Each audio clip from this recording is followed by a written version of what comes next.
Welcome back to another episode of Who Cares Anyway? Y'all know how this goes. It's a sports podcast where I give you my opinions, and if you agree with me, cool.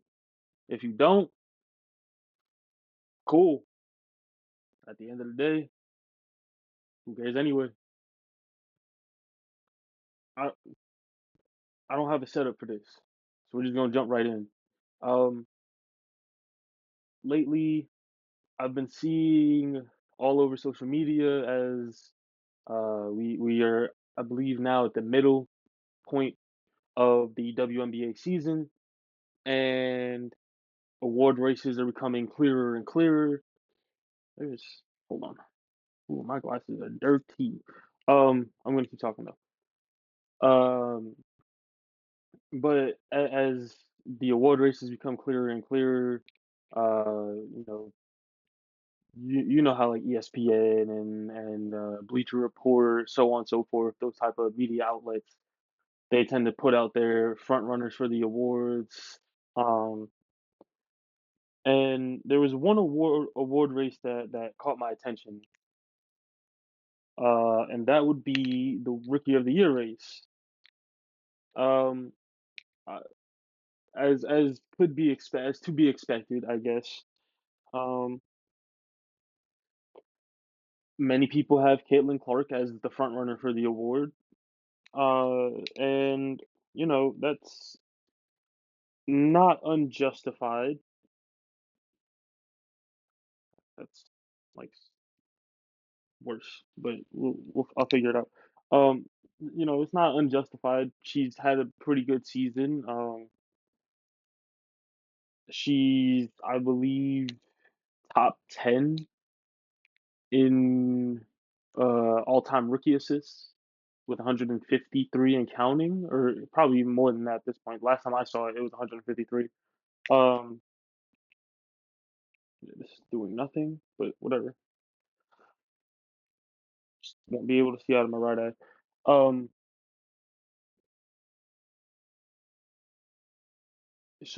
and like that plus I believe it was about a week ago now, she she put together the first ever rookie triple double. Um, so she's been doing things that are the mark of a good season, and especially and quite possibly a rookie of the year campaign.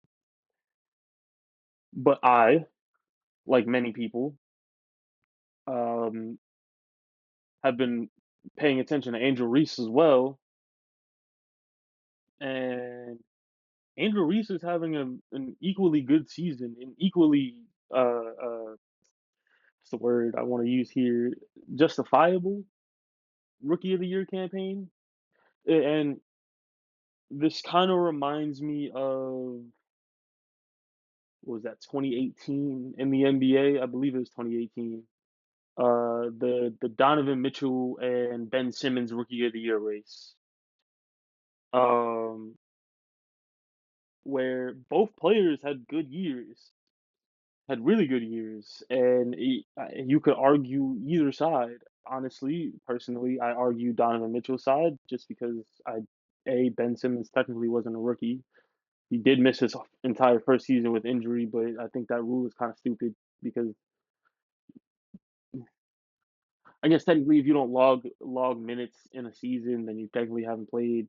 You weren't semantics, but I think I think that this Angel Reese, Caitlin Clark race, Rookie of the Year race, is very similar to that, where you have two players that could be equally justified in winning this award, but since it's a media award, you're gonna have it's going to come down to who the media falls in love with more, right? Um, and to give a little bit on the Angel Reese side of things, Angel Reese just broke the record for broke Candace Parker's record for consecutive double doubles with her 13th straight double double.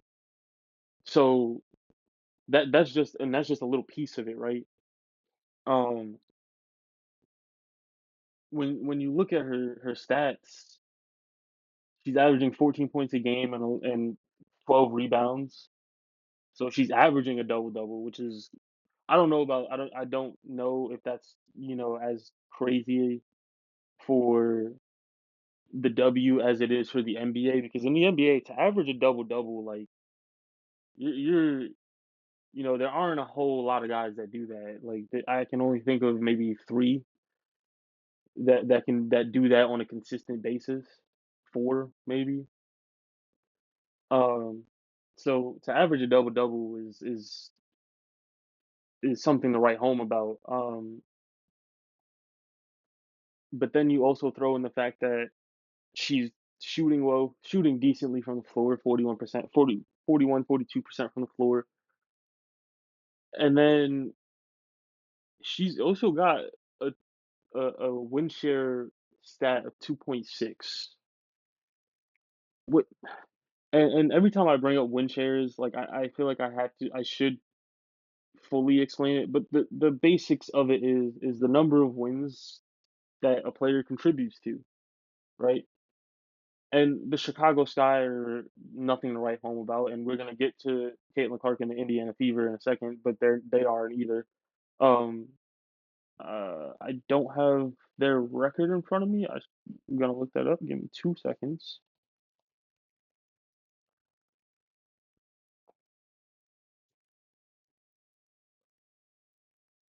Mm, now, why is it so hard to find that? Why is it not the first thing on? The Chicago Sky are currently 8-12. Again, nothing to write home about. That's not a great that's not a great record. Um, but it's not terrible.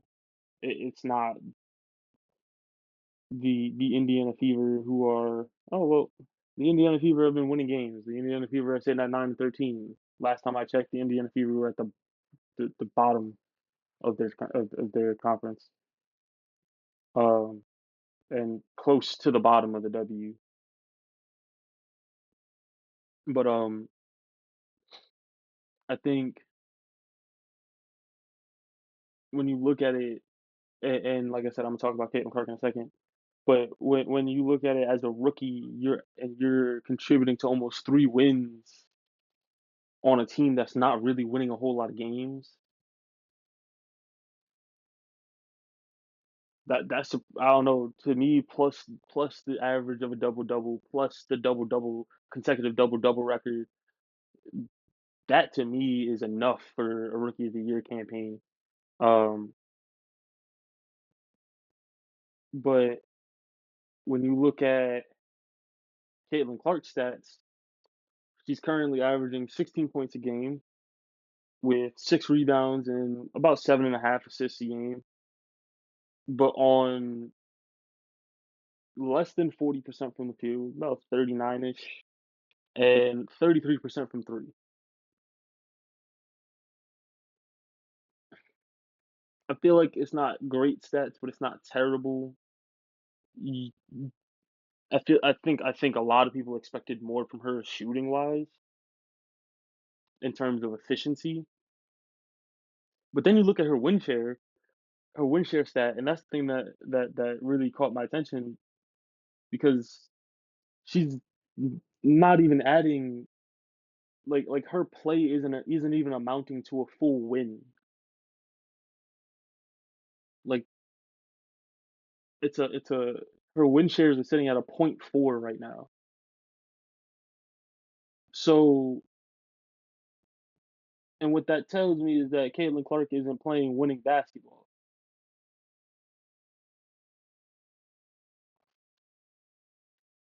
because and Grant took the whole table. Sorry, I get restless. I gotta move and whatever.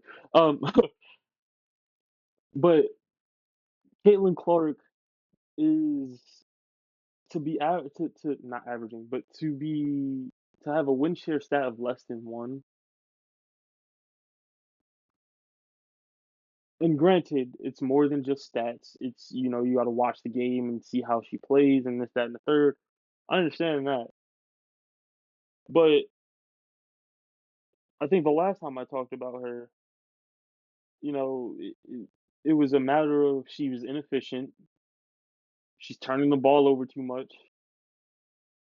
So it really does become, at what point is this just is her would her winning the award just be, oh, Caitlin Clark is the media darling, like this is just the media being like, okay, well, we'll give it to her.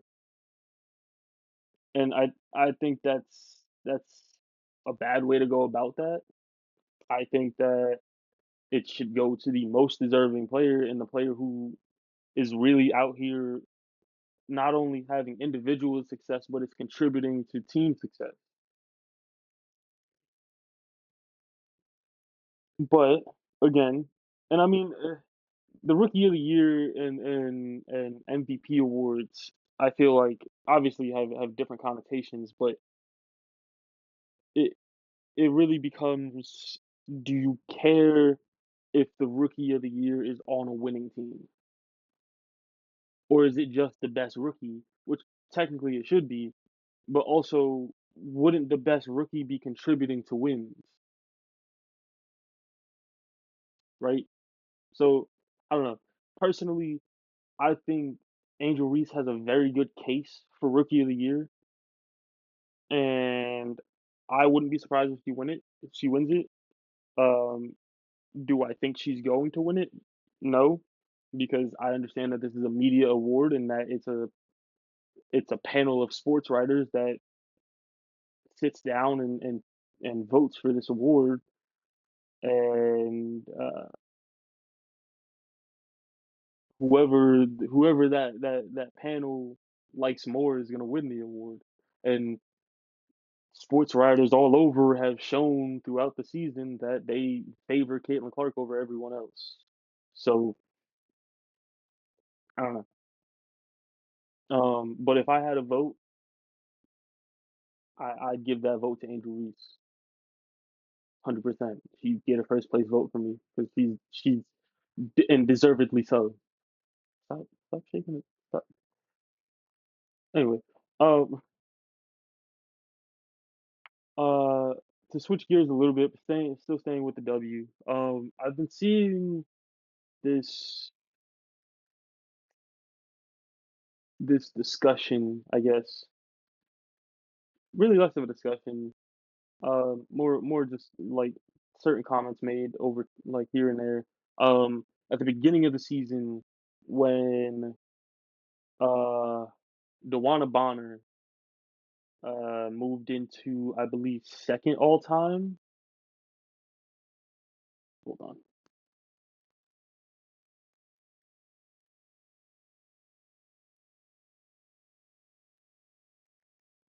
the third. Maybe I'm tripping. Hold on, hold on. She moved into fifth. I was putting her way higher than she actually is. Um, but when Dewana Bonner moved into fifth all time in scoring in the W, um, this came up then, and then somebody else just did it. I want to say,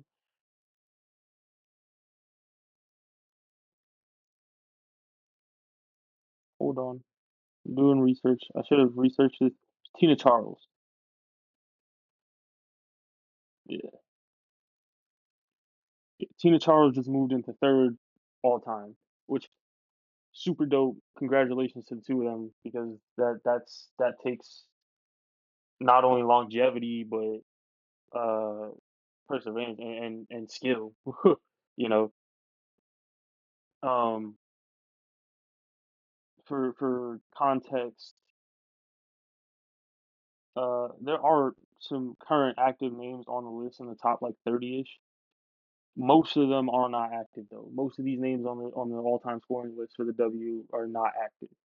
But at the top of that list is Diana Taurasi. who is still active after, I believe, 15 years, 19 years. Yeah. Um, and she's still doing it well 19 years later. Um, but Diana Taurasi sitting at the top of that all-time scoring leaders list with 10,423 points, right? And when the W made posts, or ESPNW made posts uh about these two women moving further in the ranks of all-time scorers in the W, uh there were comments being made like, "Oh, 7,000, like, 3rd place is only 7,000, like, 3rd all time is only 7,000." And I feel like, and granted, it might be a troll, it might just be, people being on the internet, doing internet things. But I feel like some of them are sincere, and I feel like for some people, they fail to realize that the W is less than 30 years old. The W is 2 years older than I am. I'm 25. So let's just, like, put that in perspective. Like, of course it's only going to be 7,000, because this is still a league that's very much in its infancy, right? And I think part of the reason why the number is so quote unquote low, which, let's be honest here, to score 7,000 points in any number of years, but I'm pretty sure DeWanna Bonner's in her 10th year, 14th. Why do I keep placing them younger? DeWanna Bonner's in her 14th year. I say Diana Taurasi is in her 19th year. Um, Tina Charles is in her 12th year. So to be able to score 7,000 plus points in that amount of years, like I said, it's skill. You have to have skill to be able to do it, and I think that it's I don't want to say crazy, but I feel like it's just weird to be shocked by that. But then also to think that that's a low number, in to think that's a low number when you think about how long these women have been playing, because it's not like I don't know.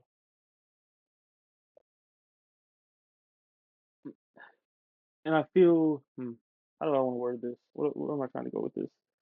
I know why I'm trying to go with this. I'm just trying to pick my sections.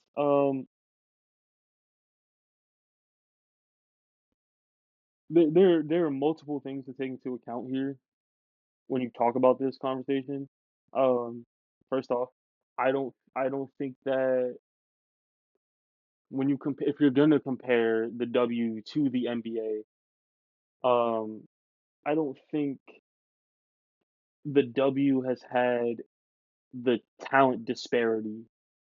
Meaning, I feel that the talent in the W, like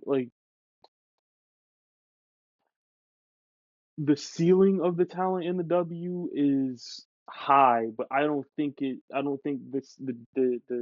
gap between the ceiling and the floor is as big as it was for the NBA, when the NBA was 30 years into being a league, right? I feel like the NBA, from its first year to its 30th year, I feel like there was a lot more of a talent gap, where you had the really, really good players, and then you had a lot of really bad players, and then there were a few average players, like, kind of in between, but there weren't as many average players. but I also feel like there were less elite, super talented players in the NBA in its first 30 years. Whereas in the W, and this is just a difference in time period, right? Like it's not because of you know, it's not really because of anything else. It's just a difference in time period. But I think that the W in its first 30 years has seen way more talented players than the NBA did in its first 30 years. Um, and you when you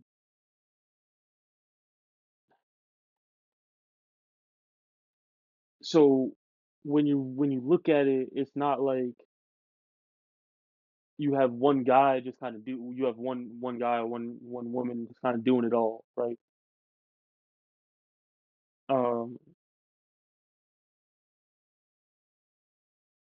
and then the other thing you have to think about is that the WNBA season is half as long as the NBA season. It's only 40 games. So there's not as much time for there to be points scored, you know? And then I feel like the I feel like scoring in the W is very different. There aren't as many like large scoring outbursts. Like I don't know if it's ever happened first off, but and if it has, I don't know how often it's happened. But when was the last time you heard about a woman scoring 60 points in the W? You know what I mean?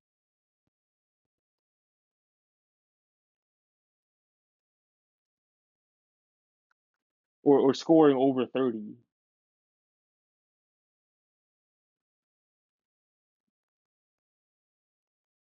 Um,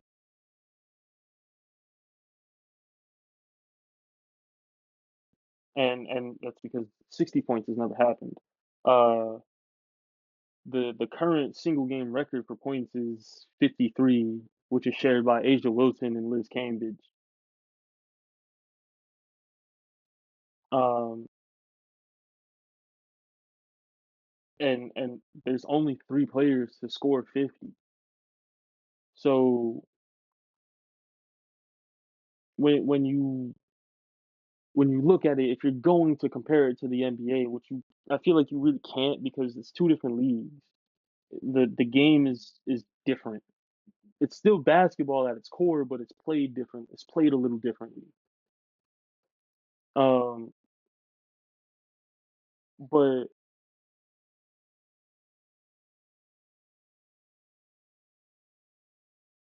when you really look at it, like I said, you're not seeing these huge scoring outbursts that you see in the NBA. Like how often, especially just last season, and I think it was like I want to say like 2 years ago, where we had that season where like 5 different people scored 60 points in the span of a week. Like you're not getting that in the W, so points aren't being racked up as quickly. And this is and I think to be on the all-time scoring leaders list for the W, it's a longevity thing.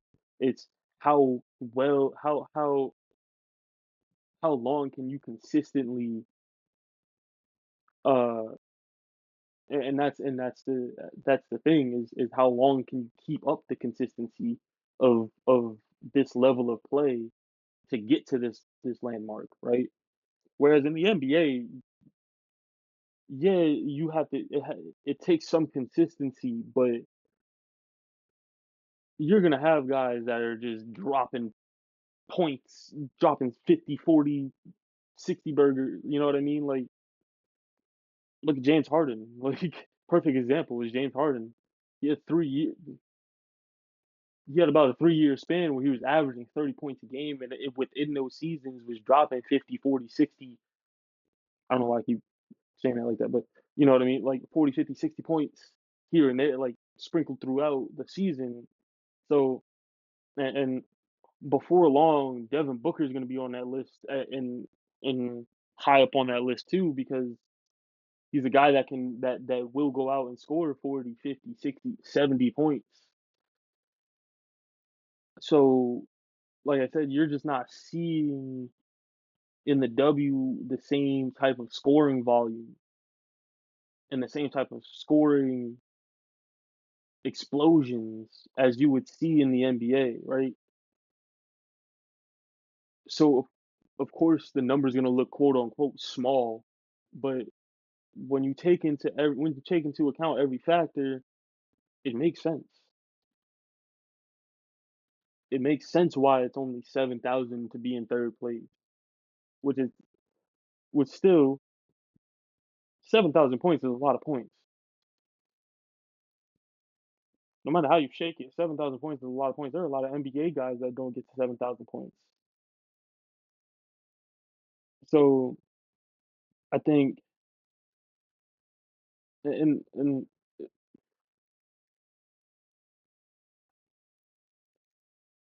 I really did. It wasn't really like a oh we gotta lay off the WNBA.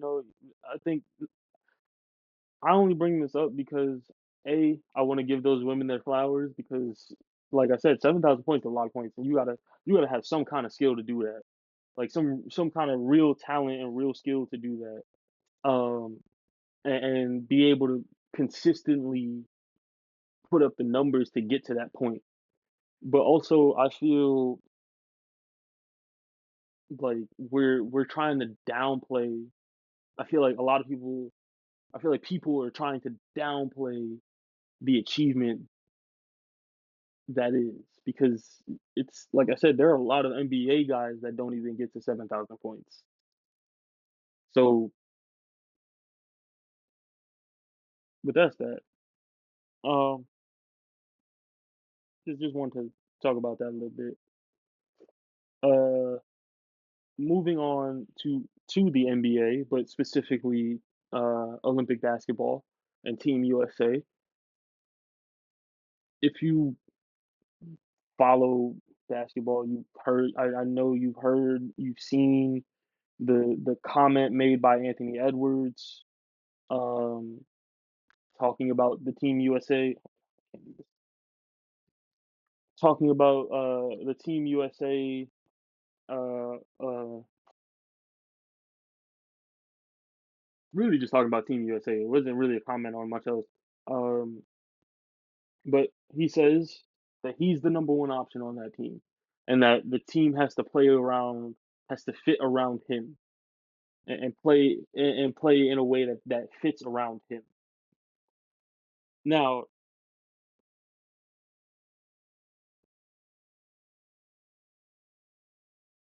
I love the confidence,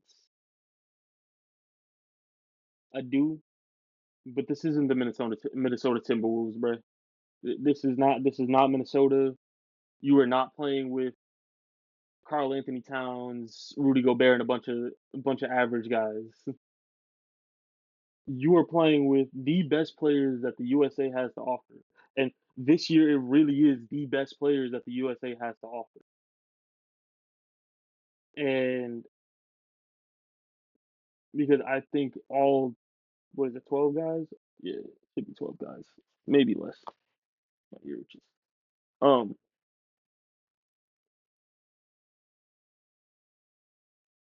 yeah, it should be 12. But whatever the case, this roster is made up of a bunch of guys that are probably top 10, top 15 players in the NBA.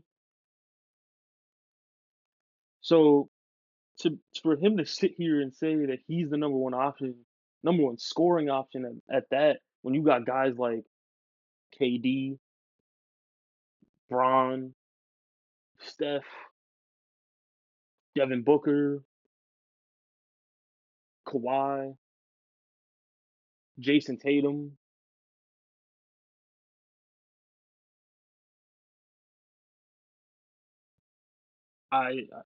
Anthony Davis, I just can't see him being the number one option at all. There's way too many talented scorers for him to be the number one option. Now, granted, some of those guys I just listed don't really have much to prove in terms of Olympic basketball and in terms of Team USA. They're just there to help their team get a gold medal. Um, like I don't think LeBron really cares about scoring a whole bunch of points. Like I think he's just there for a leadership role and to kind of make sure that they're still on the goal, that they're on the ball, and that they're focused on what the end goal is, which is winning gold, right? Oh, Joel Embiid is on this team too, which doesn't make sense to me because yes, he's a U.S. citizen, but I feel like you would play for your home team, kind of like Shea Gilgeous-Alexander does, and Lou Dort and Jamal Murray and Giannis and Jokic and Luka and a bunch of other guys do. But I don't know. Um, More power to him though. But still, I think a lot of those there are a few guys on that team that aren't really concerned with scoring or trying to prove themselves. But to say that the team has to fit around him,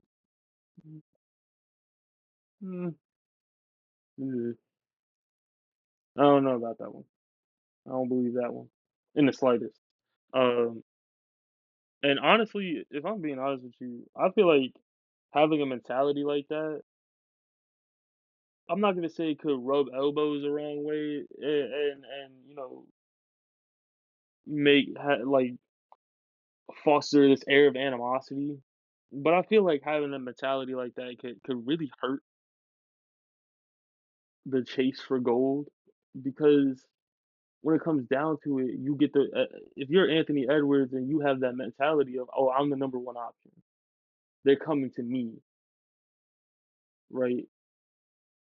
That tells me when it comes down to it and you need a bucket, if you have ball in your hand but you can't find a shot, you're gonna try and take whatever shot you can take. But if somebody like Steph has got an open shot in the corner or you got Braun on a drive or you got AD with a mismatch or Embiid with a mismatch, you're not gonna come off the ball, right? And then the other thing I'm thinking about is if you're not shooting well, which is it's possible, slumps happen. But if you're not shooting well and you still have that mentality of, oh, I'm the number one option, you're gonna keep shooting.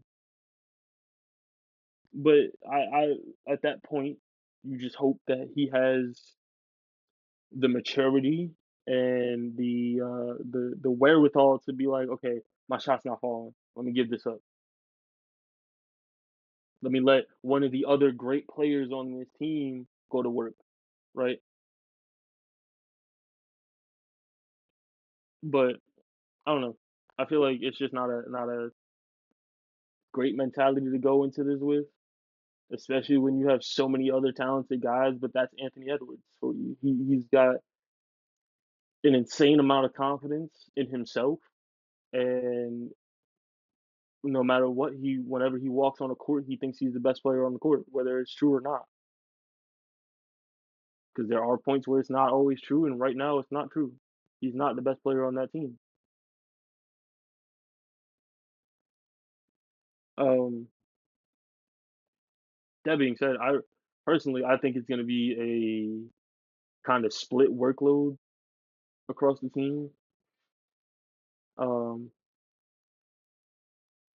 I think that, like I said, when you have this many talented scorers on one team, you don't have a choice but to kind of spread the ball around because you can beat every team in any way possible.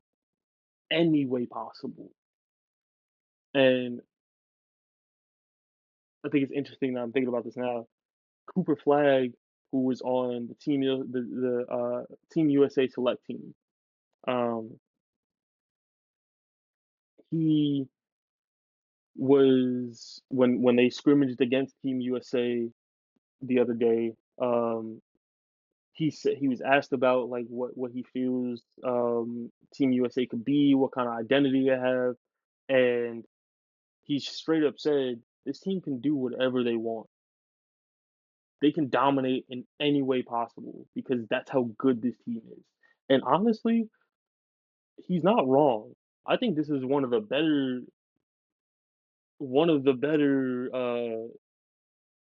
USA rosters that's been compiled.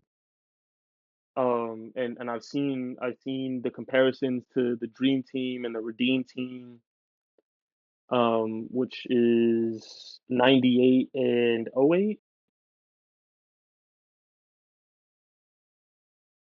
I think.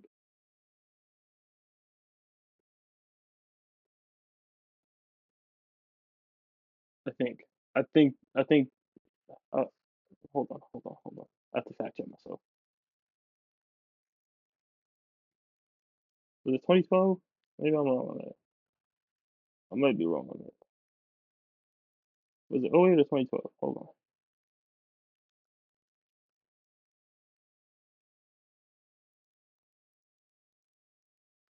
No, it was '08. Okay. Yeah. 92 was the Dream Team. That's the one I messed up on. This is why we check ourselves. Um, so 92 and '08, right? And honestly, hmm, that's tough because I don't know what team is better out of those three teams because those are three really good teams and three really good representations of NBA talent. And not just and with the addition of Joel Embiid being on this team, it's not just USA talent. It's it really is the NBA's talent and just how talented a bunch of guys from the NBA are that you could put together a team like this compared to some of the other world teams like Canada's team, which Canada's team is really good. That's not a slight to Canada's team, but Canada's team is really good. Um, you know, uh, who's the other team?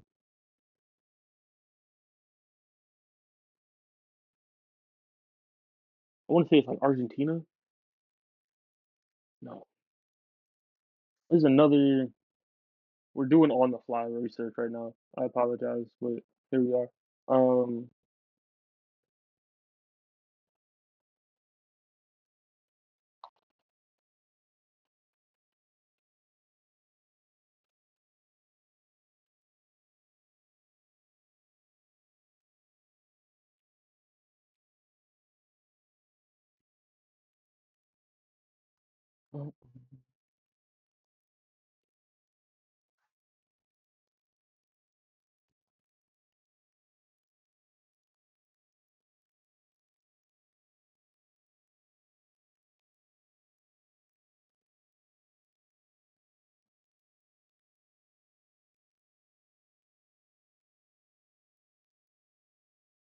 might be France's team, but maybe I'm wrong. I don't remember. There was a team other than Team Canada that was like on and up and up. Um, but I think that Team USA's team is very far and away the best team in the Olympics this year, and it's going to be one of those years where, in order for them to not win gold, they'd have to beat themselves. So, but we'll see. I would say time will tell. You know, um, and I'm gonna watch the Olympics this year, specifically for basketball, because I want to see just how good this team is on court. Because on paper, obviously, but on court, I want to see what it looks like. Um, Sticking with the NBA, kind of sticking with basketball, moving on to the NBA. The Sacramento Kings have acquired DeMar DeRozan in a sign and trade. This is interesting because this comes after the Bulls tried to offload Zach LaVine, tried to move him to the Warriors. The Warriors didn't want it. Um, and they were like, okay, well, if we can't move one, we got to move the other. And they moved DeMar. And on, I don't even want to say on paper, there is some real potential for this to be a really good move for the Kings. Um, the thing that scares me about this is there's a couple things, but the fact that DeMar has a terrible track record in the postseason, like really bad. Um, in 11 series, he's only won 4 of them. Um, so let me lay this out fully for you. He's got 7 years in the playoffs, right? Over those 7 years, it's 11 series. He's only won 4 of those series in those 7 years, which gives him a winning percentage of 39. Well, not the series wins don't give him winning percentage, but the fact that and then you add on the fact that he's only got a 39.5 winning percentage in the playoffs. Uh, like, does this make the Kings interesting? Yes. Are they gonna win when it matters? Probably not.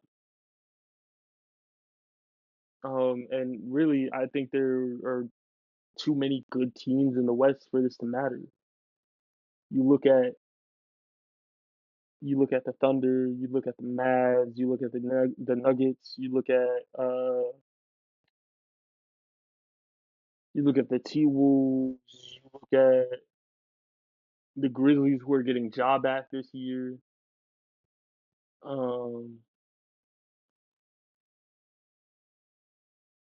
you can even go as far as to throw the Warriors and Lakers in there. The Warriors, I know a lot of people are gonna be like, "Oh, well, the Warriors are done. The Warriors are cooked. They're chalk." We'll see.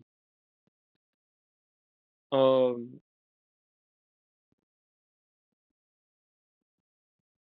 yeah, I mean, yeah,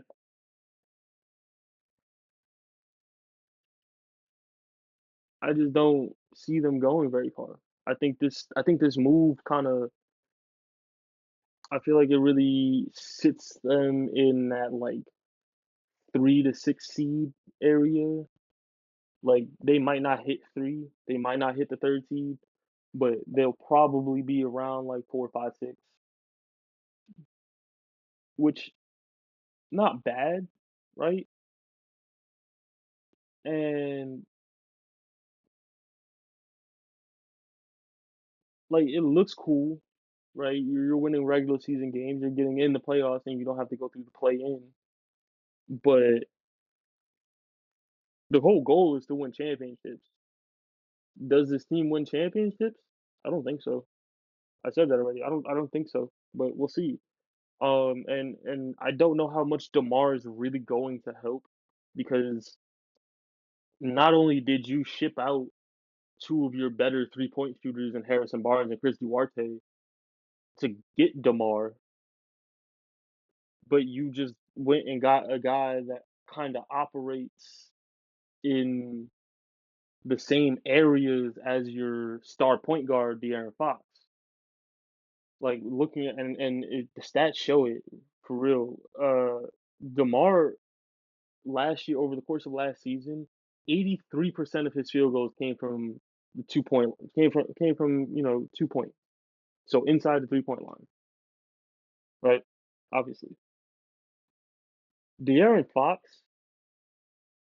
shot 62% of his shots from 2 point range. Now, granted, De'Aaron Fox has started to. I feel like he's really started as of like last year, 2 years ago, so he's really started to extend his reign further back. But when you got 2 guys plus you add in Domantas Sabonis, right? You've got 3 guys now that operate in that two-point area, and outside of Keegan Murray and maybe Malik Monk and Kevin Huerter if he's playing well, which don't know what you're gonna get out of Kevin Huerter because last year he had to get sat because he wasn't playing well.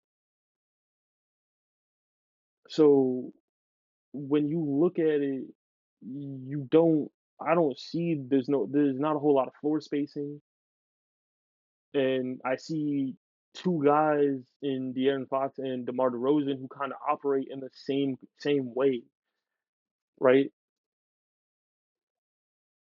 Now, could this work out? Sure, and like I said, I still don't think that it's gonna win them much of anything when it matters, but in the regular season, it's gonna be interesting. It's gonna make things interesting. Leading into the playoffs and determining seeding and who plays who, then yeah, it's gonna be interesting. But come playoff time, they might get out of the first round, but like once you get past the first round and into those semis, you're getting the best teams in the West. So, but I think this is a huge step in the right direction for the Kings. I think this raises their ceiling. I think for DeMar, this is big because DeMar was it felt like he was in no man's land in Chicago. Like, yeah, he had that 1 year where he was like, and he was an MVP candidate for like half the season, and he kind of fell off. I think because he got injured. Um, but like outside of that, like they weren't doing anything in Chicago. So I think it's good for him to get a change to have a change of scenery and get into a new team, new organization, different culture, uh, get in a new city with with a different brand of basketball that's being played, and not and have a group of guys around you that are hungry because that's what the Kings are right now. The Kings are hungry. They've been in the playoffs the last 2 years, and they kind of it hasn't really gone the way they wanted to. They gave the Warriors a hard fought series. What was that, 2 years ago now, right? In 22. Um, and I think right now adding DeMar DeRozan only adds to that hunger because DeMar's trying to make a deep run in the playoffs because he hasn't since was that 2018 when LeBron so happened. Um, so I'm interested to see how this works out. Um, definitely a better, like I said, a better situation for DeMar to be in, but and also a better, not better, but also helps the Kings kind of maybe make a playoff push. Not a guarantee, but we'll see. Moving on, I want to switch gears entirely. Uh, for those of you who may or may not know, I am a baseball fan. I'm a Mets fan. I'm a Padres fan. Born born in San Diego, raised in New York, uh, with ties to Queens. So there you go. That explains both of those. Um, and if you follow baseball, you know the All-Star game is right around the corner, and All-Star teams were just announced a couple of days ago. And I was looking through Now, granted, I didn't do my part. I didn't. I mean, I voted a few times. I did a little bit of All-Star voting here and there, but I'm only one person, so it's only so much that I can really, uh, there's only so much influence that I have. That's a Never mind. Um, but I was looking through the teams and both reserves and starters. Now, granted, the starters, I feel,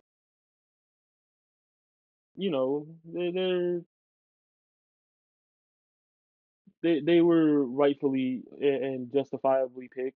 There's no real like, oh, what is this guy doing here? Maybe homie on the AL team. He's an outfielder, plays for the Guardians. I can't remember his name right now. Uh, like I said, we're doing on the fly research because I just don't remember man's bro's name. Um,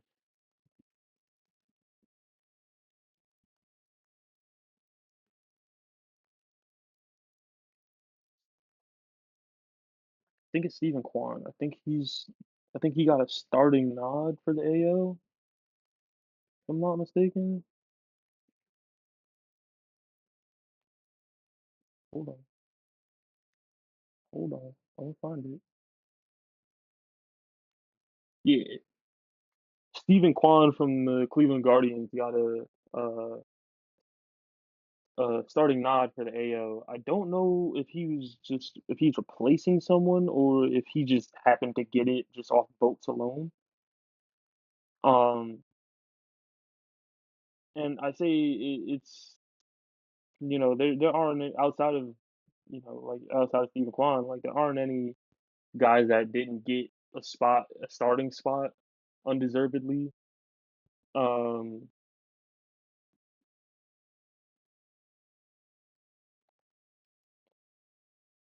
but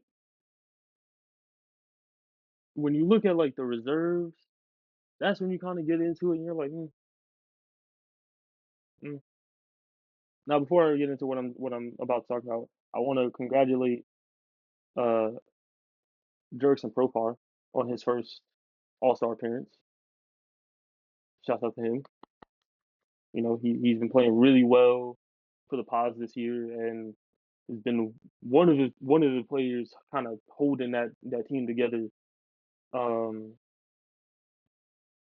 and keeping them somewhat in the race. Um, Also, want to congratulate Jackson Merrill, a rookie for the Pods, who got called up. I believe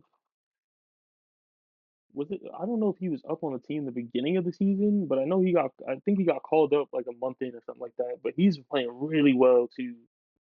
And the mixture of Merrill, Jerson Profar, Nando, who's currently on IL, Luis Arias, who we traded for about 2 months ago now. Uh, like the combination of those guys has just been, it's been a joy to hear about. You don't, as being on the East Coast, I really don't get to watch a whole lot of Padres games. Same kind of similar kind of uh what's the word I'm looking for? Similar kind of difficulty I have being a Warriors fan. But um the combination of those guys has really been holding this team together and keeping, like I said, keeping them in the race. So shout out to those guys and congratulations to them for getting their their first ever uh All-Star nods. But on to the Met side of thing, and I say this is my biased opinion. Um Francisco Lindor was passed over in All-Star votes, and I have here his stats, and I also have the stats of a player that I think he could have gotten a spot over. But before I do that, on the fly research real quick, because The National League starter at shortstop this year is going to be Alec Bohm for the Philadelphia Phillies, right? Francisco Lindor currently has a 248 batting average with 15 home runs, 45 RBIs. He has a 759 OPS, which is on base percentage, and plus your slugging percentage, and a 3.6 WAR, 3.6 wins above replacement, which puts him at fourth in the NL. Um, Alec Bohm currently has a give me a second has a 296 average with 11 home runs.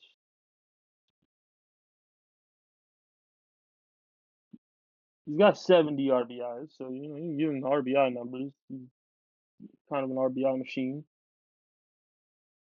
and that's a way above pace for him because I don't know he's ever wow.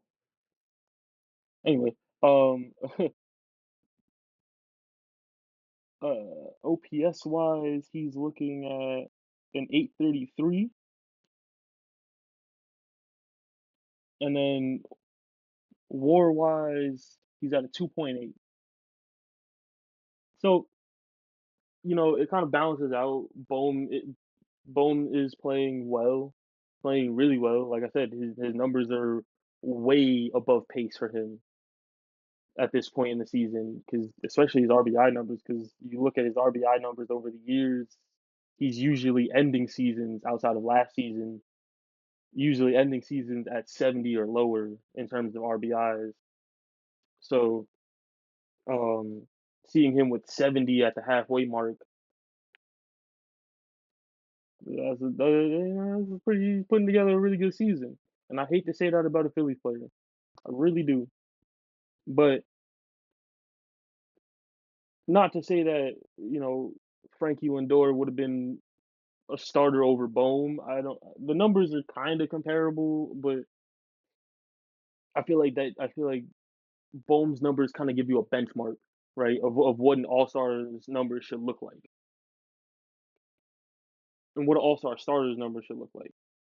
Um, but then you transition to the reserves and you kind of look at who they have at shortstop, who they have on the infield reserve wise. And granted, he's currently on IL, but Mookie Betts is here. Don't get me wrong, Mookie Betts is a really good player, really great player. But so for shortstops, the NL has Mookie Betts, Ellie De La Cruz, and CJ Abrams. And I'm gonna use Mookie Betts as kind of the benchmark for like a player that was selected as a reserve and where Frankie Lindor kind of falls into this. Mookie Betts currently has a 304 batting average. He's got 10 home runs, 40 RBIs, an 892 OPS, and a 3.4 WAR, which puts him at sixth in the NL. Um, I didn't even look into CJ Abrams or Ellie De La Cruz's stats, so I'm gonna do that. I'm gonna do CJ Abrams right now. I I, I think Ellie De La Cruz definitely deserves a spot on the All Star team. He set the Reds franchise record for stolen bases at halfway through the season at 45. Which, fun fact, Deion Sanders is, I believe, fifth on that list all time for steals at the halfway point. A little fun fact for you. Um, but looking through CJ Abrams' stats, the numbers aren't bad, but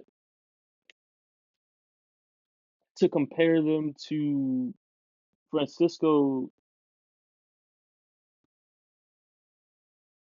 uh, eh, like I don't see how he was left off. And I get it. Granted, he started off the season like really slow, like to the point where people were like, "Okay, the Mets are cooked, and we're only 20 games into the season." Like it was that bad. Um, but I do think that Lindor's numbers warranted an All-Star nod. Who would you get rid of? I don't know. I have no idea. Maybe C.J. Abrams, and I'm not just saying that because I'm a Mets fan and he plays for the Nationals. Um, but with Mookie Betts being on IL, he's probably not going to play in the All Star game. So the MLB could make the right call and bring in Frankie as a replacement player. And like I said, I still deservedly so. He's definitely picked up his play over the last 2 months, and he's helped them. He's been one of the players that's kind of helped the Mets get back to their winning ways. With him, Francisco Alvarez, Mark Vientos, who believe I believe should have been an All-Star reserve at least. He's putting together a pretty good season. I'm not gonna lie to you, you know. And the next guy that I'm gonna talk about, Brandon Nimmo. Brandon Nimmo's been again another one of those guys that kind of started off slow. Before I really get into this, how did Pete Alonso, for my baseball fans out there who really follow baseball, how did Pete Alonso become the only Met to receive an All-Star nod? Like I just don't understand. When you got, like I said, you got guys like Francisco Lindor who've been playing well. You got guys like Brandon Nimmo who've been playing well. Mark Vientos. You throw in Francisco Alvarez, and I get it. Francisco Alvarez was on IL for a while. He just came back at the beginning of last month, and so he really hasn't had the time. But Pete Alonso has not been anywhere near what Pete Alonso should be for the first half of the season. First off, second, maybe there's just no other first baseman you could think of to be an All-Star reserve, but the only Met, eh, somebody messed up somewhere. But to get into Brandon Nimmo, to talk about Brandon Nimmo, um he's currently sitting at a 252 batting average, 252 average, 14 home runs, 55 RBIs, and 823 OPS with a 3.0 WAR, which puts him at 14th in the NL. The outfield reserves that got selected for the NL were Elliot Ramos. I I don't know if I'm pronouncing that right because I've never heard his name pronounced because I don't know who this guy is. It's just some dude for the Giants that's been quietly having a really good year. Don't know. um, Brian Reynolds for the Pirates, who looking at his stats alone, yeah, he kind of been having a good year too. Like his numbers are actually strikingly similar to Brandon Nimmo's numbers, which is why I'm confused as to how Brandon Nimmo got left off the All Star team, but Brian Reynolds didn't. Um, and then Teoscar Hernandez for the Dodgers, who's putting together a really good power season. I want to say I don't know if I'd necessarily say a really good, like a really good overall batting season, but definitely a good power season. Um, let's start with Helio Ramos or Helio. I don't know. Starting with Ramos, he's got batting at 299, 12 homers, 41 ribbies, an 886 OPS, and a 2.3 WAR. like I said, not a bad season. Like I said, I don't know who this guy is. He's just quietly having a really good season for the Giants right now, and I feel like baseball is one of those sports that's kind of easy to do that in. Like I feel like you can have a lot of guys that quietly have really good seasons and just go under the radar because there's so many players to talk about. Um,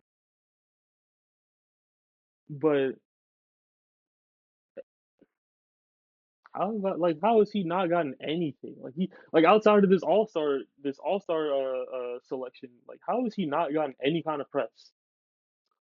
I mean, maybe if you're in San Fran and you're a San Francisco Giants fan, you obviously have heard of him and you've seen him be talked about on social media and stuff like that.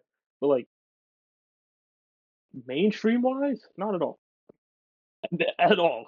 Like don't know who he is. It reminds me of that Shaq meme. Like I'm sorry, I'm unfamiliar with your game. I was unfamiliar with your game. I didn't know you were this good. I have no idea who you are. But Brian Reynolds is sitting at a 278 batting average with 16 homers, 54 RBIs. I was about to really say out runs batted in. I don't think I've ever heard RBIs be set out in full in a while. But I digress. An 823 OPS with a 1.8 WAR. Okay, like I said, numbers really comparable to Nemo's, especially in OPS and RBI, really all over the board. Homers, OPS, RBIs. Only difference is WAR and batting average. You know, Reynolds has got a better average. He's putting. How do I want to say? I don't want to necessarily say putting the ball in play more because that's not exactly what that is. But um, he's just getting out less. Is the best way to say it. That's really what your batting average is a measure of how often you either end up on base, whether by way of walk, hit, whatever the case, compared to how often you get out. And that's kind of all it is. But like I said, numbers are really comparable to Nemo's, which makes me question how Nemo got left off the team. Um, and then Teoscar Hernandez is sitting at a 259 BA, 19 homers, 60 RBIs, and 802 OPS, which is why I say that this is. I feel like this is more of a power season, like a really good power season that he's putting together, and less of an overall batting season. I don't know what his OBP looks like, but I think it's and a 1.8 WAR. So, and I read these stats out because stats in baseball matter. A lot of the game can be told through stats, and a lot of the game is told through stats. But I think it's just weird to me. Like I said, Nemo's numbers are very, very reminiscent or very, very similar to Brian Reynolds. Um, and they're kind of comparable to Heliot Ramos. Maybe it's Heliot. I don't know. Helio? I don't know. But just how? And like I said, harkens back to my first point, my original point before talking about Brandon Nimmo. How is Pete Alonso the only Met that got an All-Star nod when Pete Alonso is not playing that well, like at all? It does not make any sense. I mean, and if we're gonna talk about who would you have taken off the team and replaced for Brandon Nimmo, Teoscar could go, bro. No offense to Teoscar Hernandez, but you look at the two seasons, and yeah, Teoscar Hernandez is playing for the Dodgers, and the Dodgers are the second best team in baseball.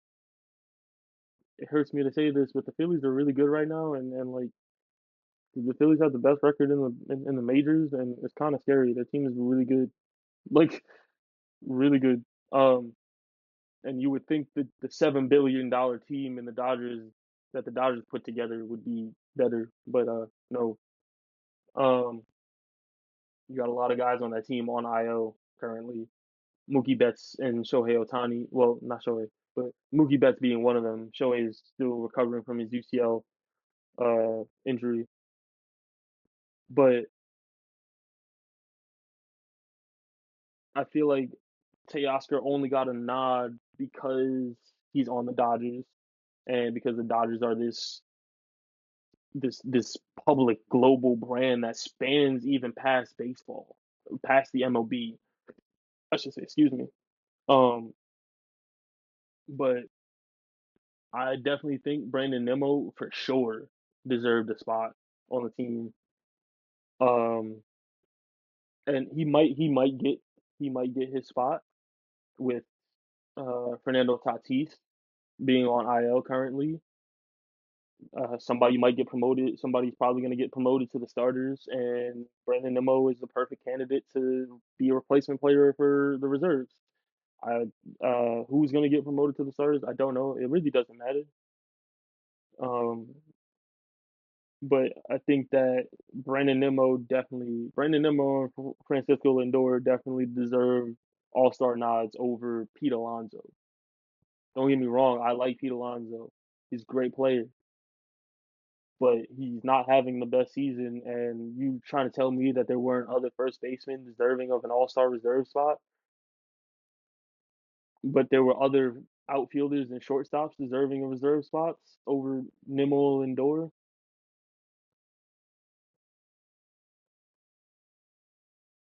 Being a Mets fan is hard work, man.